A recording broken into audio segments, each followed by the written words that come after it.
حضرت باعزید بستامی کہتے ہیں کہ میں نے اپنی ماں کے آگے ہاتھ جوڑے، میں نے کہا امی تجھے راضی کروں یا رب کو راضی کروں؟ تو اپنے حق مجھے معاف کر دے، اللہ کو میں راضی کر دے گا۔ ماں نے کہا جاؤ پتر میں اجازت دیتی ہوں۔ گئے جنگلوں میں ذکر و فکر میں لگے رہے، تنہائی میں اس کو یاد کرتے رہے، دن رات ذکر کے چراغ روشن رکھے۔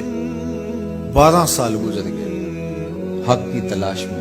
ایک دن واپس بستام کے قریب سے گزر رہے تھے، خیال آیا چلتے چلتے ماں کو سلام کر دیں۔ دروازے کو دستک دینے لگے تو اس خیال نے ہاتھ روک لیا کہ ساری زندگی ماں کو سکھ تو دیا کوئی نہیں، اب دکھ بھی کیوں دینے لگے؟ رات کا ایک پہر بیت گیا ہے، سردیوں کی لمبی رات ہے، ماں بستر میں لیٹی ہوگی، تیرے لیے اٹھے گی، دروازہ کھولے گی، دروازے کے ساتھ ہی لگ کے بیٹھ گئی اور ساری رات کاٹ دی، اس خیال سے کہ ماں کو تکلیف نہ ہو۔ جب سحری کا وقت ہوا تو اندر سے جو نالی آتی تھی اس نالی سے پانی آیا، سمجھ گئے میری ماں تہجد کے لیے اٹھی ہے اور وضو کا پانی ہے، تو فوراً دروازے پہ دستک دی۔ اندر سے آواز آئی بیٹا باعزید میں ابھی آئی۔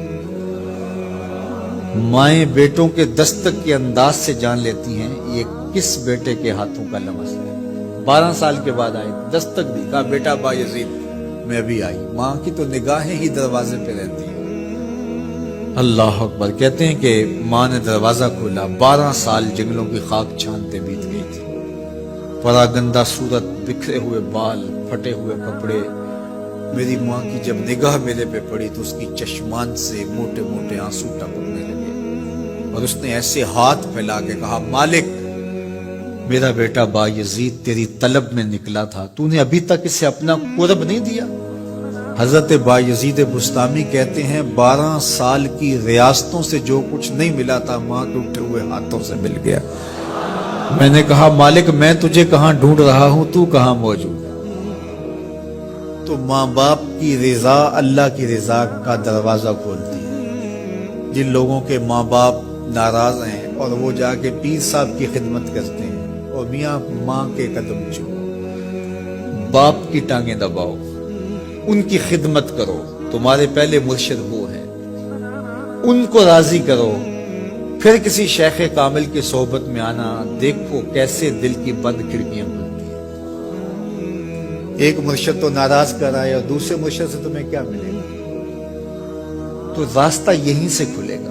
والدین کو کبھی ناراض نہ کرو، والدین کو کبھی دکھ نہ دو، والدین کو کبھی تکلیف نہ پہنچاؤ، اور والدین کو بھی چاہیے کہ اپنی اولاد کو اپنا نافرمان نہ بنائے۔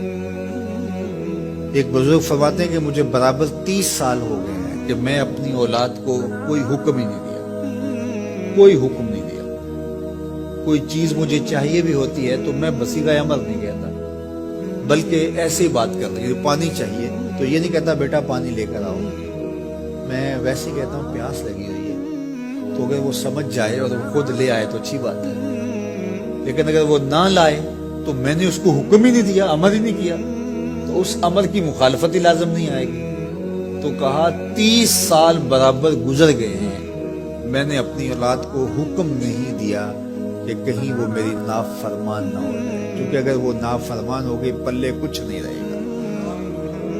جو اولاد ماں باپ کی نافرمان ہوتی ہے وہ ہوا میں بھی اڑے، وہ چرخ پہ بھی جھولے، وہ زمین پہ گرنے والی ہوتی ہے، کبھی کامیاب نہیں ہو سکتی وہ اولادیں جو ماں باپ کی گستاخ، بے ادب اور نافرمان ہوتی ہیں۔ وہی اولادیں سرخرو، کامیاب اور کامگار اور بامراد ہوتی ہیں جو ماں باپ کی خدمت کرتی ہیں، ماں باپ کی دعائیں لیتی ہیں۔